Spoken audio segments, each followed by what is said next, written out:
excited to sit down with Tara today. And Tara is a fifth generation farmer, but a first generation farmer. And she has been paving the way in California with her very own vineyard. But without giving too much detail away, Tara, if you can maybe just start us off today by telling us a little bit about yourself. Yeah, thank you so much for having me on today. I'm really excited. I've listened to your podcast and I really love it. I love the Thank people you you. interview. Um, so yes, as you said, I call myself a fifth generation farmer. There's a little. Sometimes my dad says he's a first generation farmer because he didn't have anything handed down to him. So there is, it's like all these gaps of who started what, and I guess you could kind of say that about me as well. I come from corn and alfalfa background. That's what my dad farms. And when I moved back to the farm, he really encouraged me to find my own path in farming.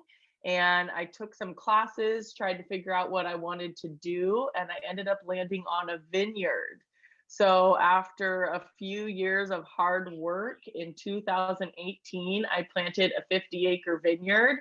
And so that has been my venture in agriculture. I do still farm with my dad, but the vineyard takes up most of my time.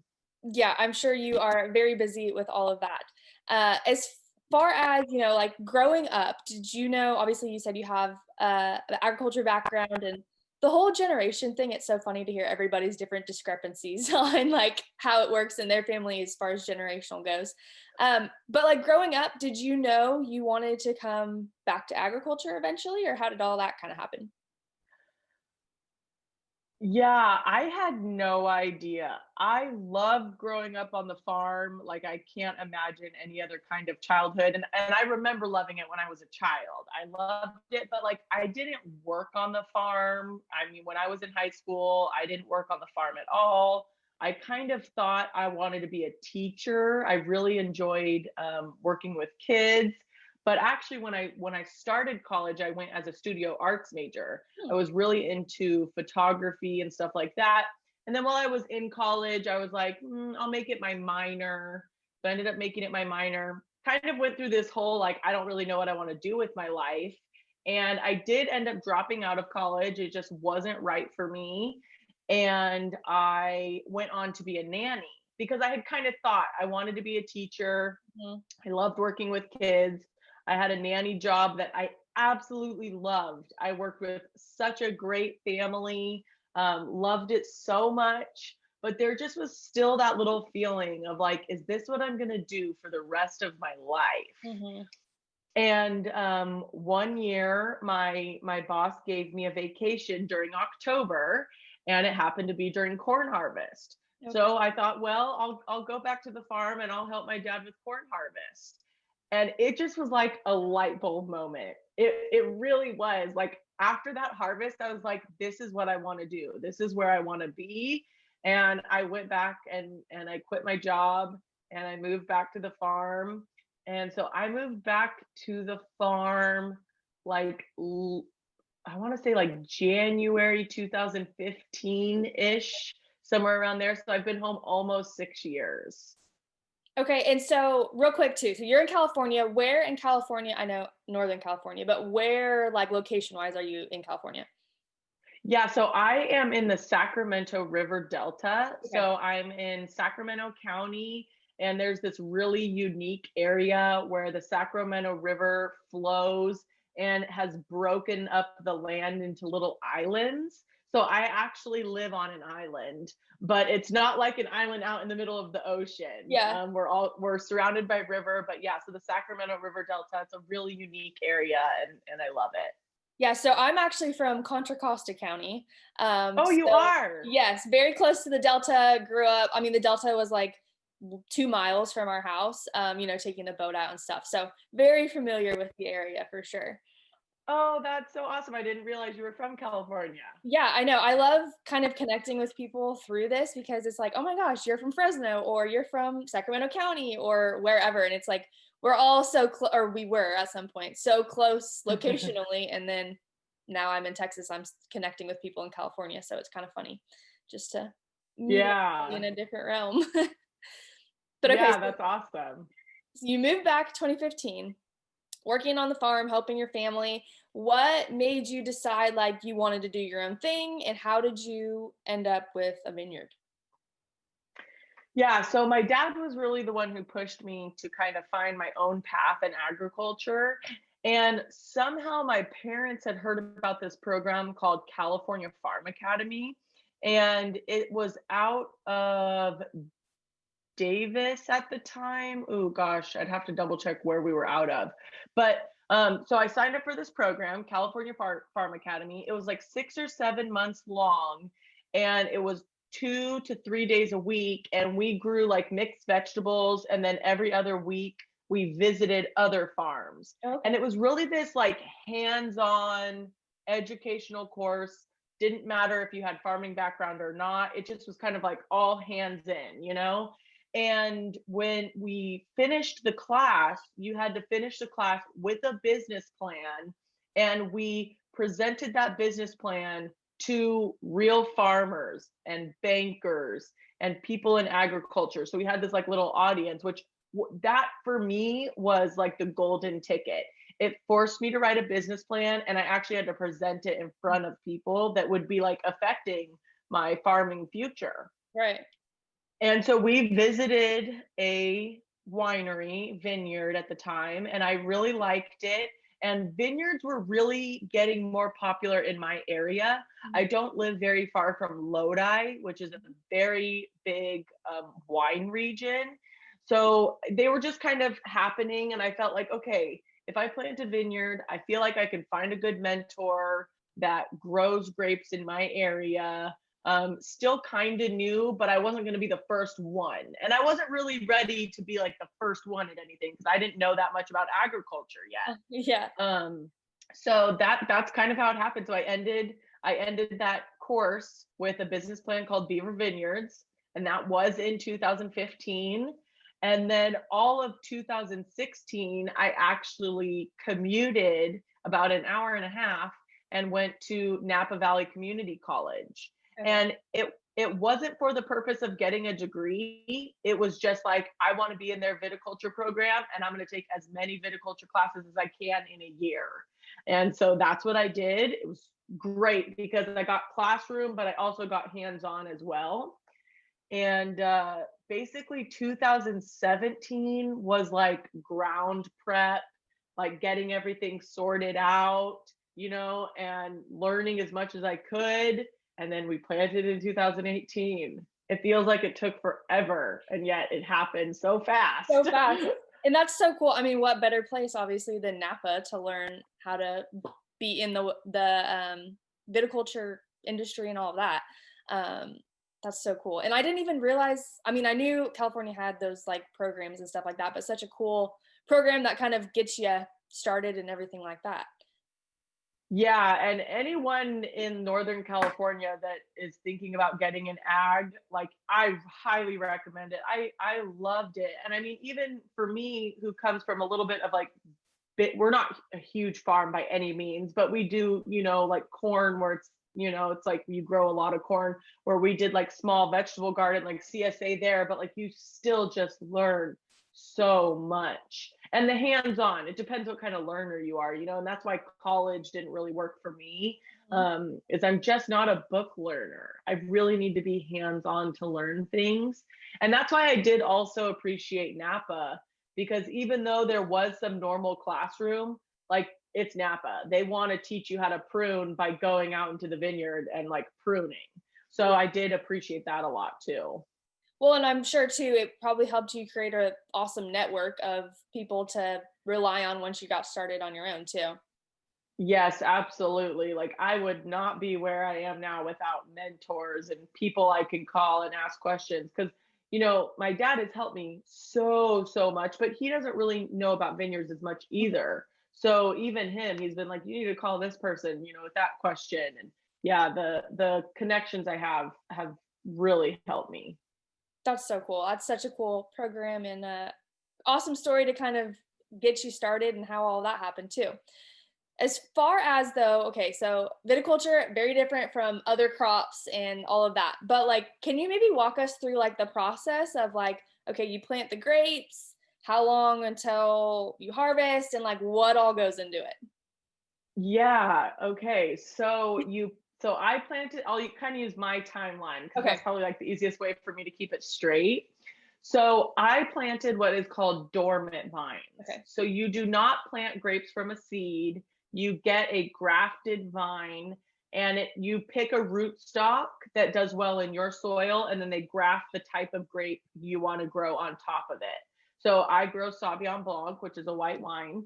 Um, so I got dormant vines, meaning they were dormant all winter, and I got them in April, so springtime. We stuck them in the ground, and then they kind of start to wake up in the ground.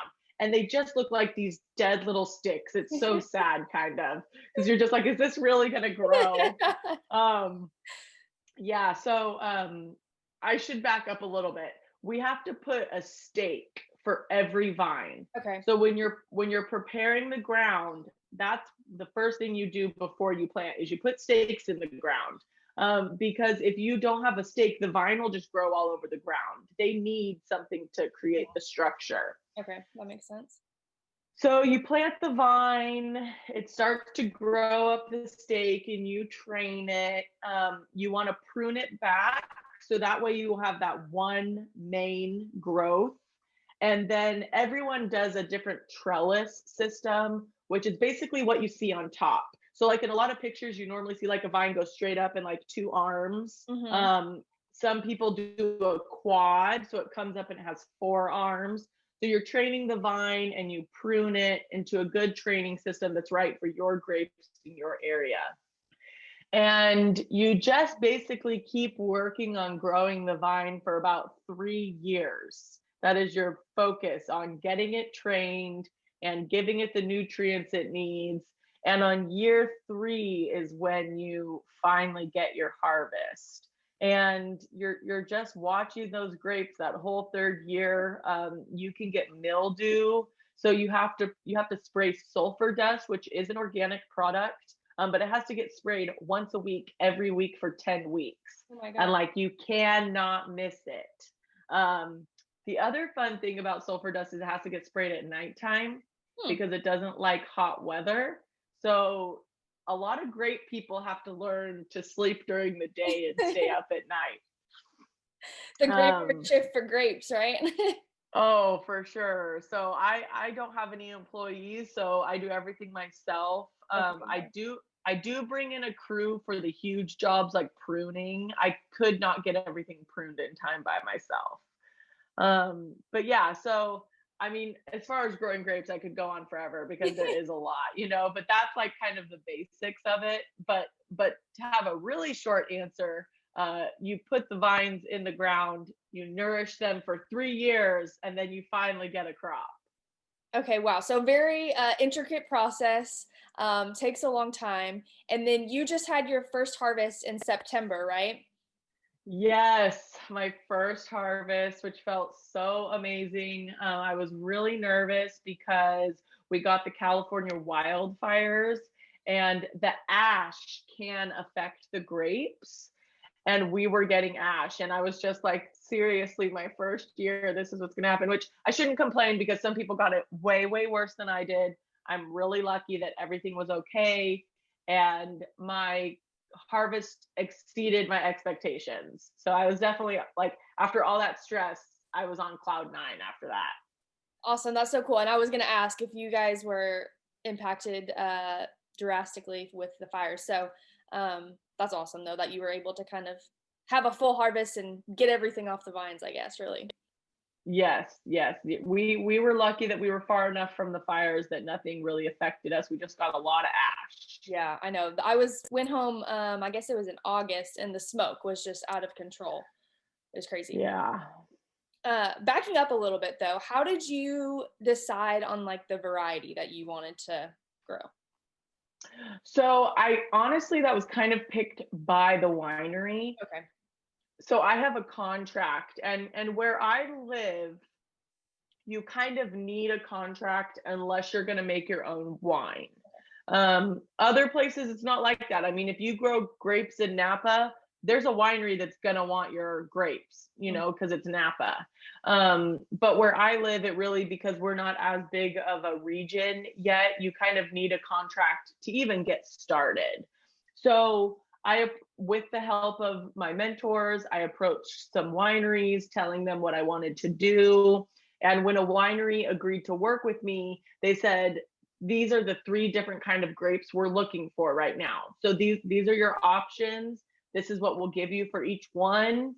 And so I took their options and I went back to my mentor. I said, this is what they're offering me. What is going to do well here? Mm-hmm. And they helped me. They helped me pick which one they thought would be best for a new farmer, you know, as far as price wise, what was going to do well in my soil. So that's kind of how we dwindled it down to Sauvignon Blanc. Gotcha. And then for harvest too, like what does that process look like? Is everything handpicked? Is it a machine? Like, what does that look like? Yeah, so my grapes are harvested by machine, also overnight. So it starts at 7 p.m. to 7 a.m. Luckily, my harvest was only 3 nights long. I don't know how people do it for weeks and weeks. But yeah, so everything machine harvest, and the machine actually drives over the top of the vines Okay. and shakes them while it's driving, and the grapes just fall right off. And then it has this whole system of getting the grapes up to the top. And then in the next row over, a tractor drives with a gondola, which you could kind of picture as like a grain cart, Mm-hmm. and it dumps them into the gondola, and then the gondola drives over to a truck and dumps them in the truck. Cool. So it always like amazes me how different harvest is for all of the different things that you could possibly be growing. Absolutely, I know, and hand picking, that can be brutal too, for Yeah, sure. well, no, I can't imagine. That sounds like quite the process. Switching topics, really, I guess. You also are a huge advocate for mental health, especially in agriculture. How is that something that you decided you wanted to be a part of or an advocate for? Yeah, so mental health is really a big part of my life, and it just only felt right to talk about that as well, especially when I got on social media. I've dealt with anxiety since about 2012. My dad was in a farming accident, and my anxiety just kind of started after that. And at the time, I had no idea what it was. It took me like a couple years. Like, I kind of thought I was going crazy. And you do really have this like realization when you start talking to other people to realize, oh, I'm not the only one that feels this way. And it's really, it sounds weird, but it's great. It's Mhm. great to know that you're not alone. Absolutely. And when I got into the ag community, I just saw how tough it really was. Being a male dominated industry, a lot of men don't like to talk about their feelings, or you get kind of the old timers that are like, you just need to suck it up and get over it. Not everyone is that way. I by no means am saying everybody's that way, because I've definitely met older gentlemen that are like, this is great. Like, this is what needs to be talked about. So I'm not saying everybody's that way, but it's just kind of that stigma of like, you're a farmer, you just need to toughen up and get over it and move on. So when I got into ag and I was already dealing with this problem or these issues, I felt like, okay, I'm going to talk about it and we're going to address what's going on in ag. And I've been lucky enough to connect with other people that have the same passion. A really huge one is Do More Ag. Mm. They are sadly only in Canada, but I pray one day that they will expand to the US or like find a partner that can do something very similar to them. But that's like Leslie and her husband, and I know there's a couple other co-founders, like that's like their life work now is Do More Ag, which is mental health and agriculture. And I'm not a professional, so I'm just trying to open the conversation and let people know it's okay to talk about it. Yeah, and I'm thankful for so many people like yourself and Leslie and even Jess on Instagram who have kind of opened up that door and shared their stories and kind of been like, hey, listen, like we're all human and this is something that you're going to deal with, everybody has feelings. So at some point you're going to have these emotions, and it's okay to deal with them and kind of talk about it and stuff like that.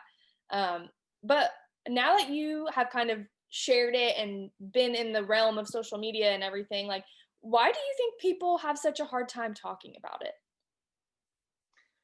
I think everyone has their own reasons, but I know for me, I did not think anyone else felt like I did.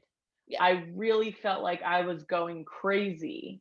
And it was like, well, why am I going to talk about this? Because then people are just going to think I'm crazy, you Yeah.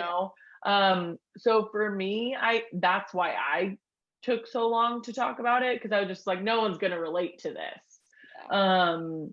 And then I think maybe for us others, they worry that it's going to make them look weak, Mhm. that why can't they just toughen up? So I think hopefully by people seeing us talk about it, they realize, other people feel this way, and it does not make me any less of a person. It's actually going to probably make you feel loads better, like talking about it and getting it off your chest. Yeah. So I don't know why everybody, but I know everybody's got a reason, and then that it is tough to break that wall of silence, kind of. Yeah, for sure. And I think just again, kind of like you mentioned, just breaking the whole stigma of it that's behind it as well is just a challenge for sure. Yeah, it is. We're working on it every day. That's for sure. Yes, definitely. And then also, I mean, you have so much going on and you're a very busy woman, but you also have a field trip thing that you're doing on YouTube. Tell me a little bit about that. Yeah, so I'm crazy. I am crazy, apparently, because I don't know how to not do anything. Yes. So if I have apparently one moment of free time, I have to fill that with something, which I had no moments of free time. I just made them. Yeah, so I recently started field trips, which is just on my normal YouTube channel, which is TaraBeaverCoronado, my name. It's a series within the channel where I visit other farms, and I love it so much. I am focused on California only. You being in Texas, you might have ran into this before, but some people do not realize how big of an agricultural state California is. We are the most diverse state in the United States. We grow over 400 commodities. We have every kind of weather here. Like you go up and you're going to get feet of snow, and then you go into the Imperial Valley where it's sun year round. Yeah. So we have every kind of weather. We can grow so many different kinds of crops. And kind of the comment, like I was already wanting to do this, and I shouldn't let hate feed this, but kind of the comment that I was like, oh, I'm doing this, was someone told me if California disappeared, agriculture would not be affected. And I was just like, really? Really? Is that really what people believe? Challenge accepted. Yeah. But my goal is really to just be positive, share California agriculture of all sizes, the small farms, the huge farms. I even went to a corporate winery, or so all levels of agriculture and why it's so important. And actually this past weekend I did a little field trips marathon where I recorded 5 episodes in 3 days. Wow. And I was exhausted, but it was so fun. It was so fun to meet all the farmers. I got to meet an 88-year-old Christmas tree farmer. Oh She my gosh, was how so cool. cute. Yes. So, and now I'm also really, really blessed. Like as cliche as that is to say, like I'm really blessed because Corteva has come on as a sponsor, which is huge. I just have to say it because I'm so thankful for Corteva, because like I was just going to be doing this like 100% on my own dime and my own time, and they're really helping me out now. Like they believe in the mission. So yeah, so if any of your listeners have farms in California and want me to come by, let me know. Yeah, I think I have a large following. I don't know. I wouldn't call it a follow. A large listener base. Let's call it that. In California, obviously, just friends and family and everything. So, yeah, if anybody would like to be featured, I guess, hit her up. Yeah, and I think the other thing that's fun is it's just me and my GoPro, which it just Okay, keeps very it, cool. it's not like a Casual. big, yeah, so Yeah. casual. It's not like a big filming crew. It's totally YouTube, but it's so fun. It's Yeah. so fun. What's been your favorite like farm that you've been to? I'm sure everyone has like each place has its own cool thing, but Yeah, they've all been super fun. So, I got to visit a chicken farm that I like. I've been. This is a girl that I've become friends with through social media, and this is our first time meeting in person. So that alone was like a huge treat. yeah. And she has like 1,500 chickens that she free ranges for eggs, and that's like a dream of mine. So that was so fun. And then this past weekend, I went to a dairy.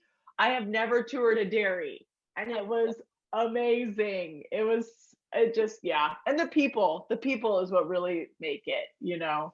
Yeah. Well, and I think too, that's one thing I mean, I grew up in agriculture as well. And then, through college and being in Texas, like things change. But then doing ag chicks and kind of reacquainting myself with the agriculture community, it just reminds me like, these are seriously the best people. Like you cannot get any better than ag people because they're so friendly and everybody just wants to help you. And it's a great industry and community to be involved in. Yes. So did you move to Texas for college? Yeah, so I came to Texas to go to Texas A&M, and then once I graduated, I actually got hired by the poultry science department here at A&M and stuck around. I kind of like Texas, so I'm sticking around for a while, I guess. So are you a crazy chicken lady or no? I'm not. I got the job. I got the job not knowing anything about poultry, like literally nothing. But I feel like I've adapted well now that I've been there for 2 years. I can throw some poultry facts here and there. But I have like a whole new appreciation for the industry that I just knew nothing about. Yeah, yeah. That's cool. Awesome. I like Texas too. I've been there a couple times. Yes, and you are a chicken lady, aren't you? I am for sure a crazy chicken lady. I've only got 60 chickens, but I recently got a chicken coop that will fit 150. So that's a goal of mine in the next year. There you go. Now you got to fill it. Yeah, exactly. And is that just kind of personal egg and joy out of them, or what do you guys do with those? Yeah, I sell eggs to our community. I do have a little side passion project dream, which would be donating eggs just to, rural communities. That's just, Yeah. I mean, I don't think I need much more explanation than that. Yep. So it's just, if I could sell the majority of the eggs, which would help fund eggs that I could donate, that's kind of what I would like to do. But I got to get the chickens I have now, it's just for people in the community, but Yeah. that would be the big dream. Yeah, that's super cool. Well, good luck. I hope that Thank you. happens and your chicken coop fills up soon. Thank you. I know we touched on social media briefly, but your social media has definitely like taken off, Instagram, YouTube, all of that. How did you decide you wanted to kind of start telling your story through those platforms? Yeah, so I mean, I have been on social media literally since the beginning. It's always funny to me that people think the generation below us is the social media age, but I'm like, no, the millennials are the social media age. I don't know how old you are, if you're a millennial or if you're the generation below me, but Yes. like millennials, we are the social media age. I mean, we had MySpace, right? Mhm. And I can remember Facebook was originally only for college students. And I can still remember I was in high school, my sister was in college, and she called me and she was like, there's this thing called Facebook. And I heard that anyone can sign up now. Can I get your email so I can sign you up to see if it's true? And so like my sister signed me up for Facebook. So I've just kind of always been on it. Yeah. Anyway, sorry, I'm like a ranter. This episode's No, gonna be like this an is hour long. yeah, perfect. Lots of good content, I like to say. Yeah. But so I was on Instagram from the beginning, and I kind of showed random stuff on Instagram. And then when I started doing the vineyard, it was really for friends and family. They wanted to know what was going on, how things were going. Like all my friends and family were super supportive of me starting the vineyard. So I switched all of my social media over to Beaver Vineyards. And it was really just to update friends and family what I was doing. I had no idea there was like ag social media. Yeah. Like I didn't even know that was a thing. And when I started connecting with people, I was like, this is amazing.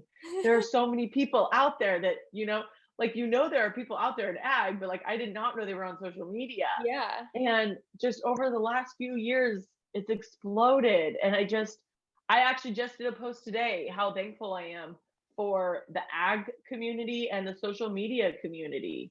Because I mean, I know that there are women around here, but I don't personally know any women in ag in like my driving range. Right. And the women in ag I've connected with through social media it's changed my life. Yeah. I mean, there are women now that I've been in group texts with for over a year, and we've met in person. Yeah. And I love them so much. And yeah, so I started sharing for friends and family, and it turned into this huge thing. And I love sharing. I love connecting. And then slowly, about a year and a half ago, I started YouTube. That was just one of my girlfriends, Meredith, this farm wife. She does YouTube and really kind of convinced me to give it a go.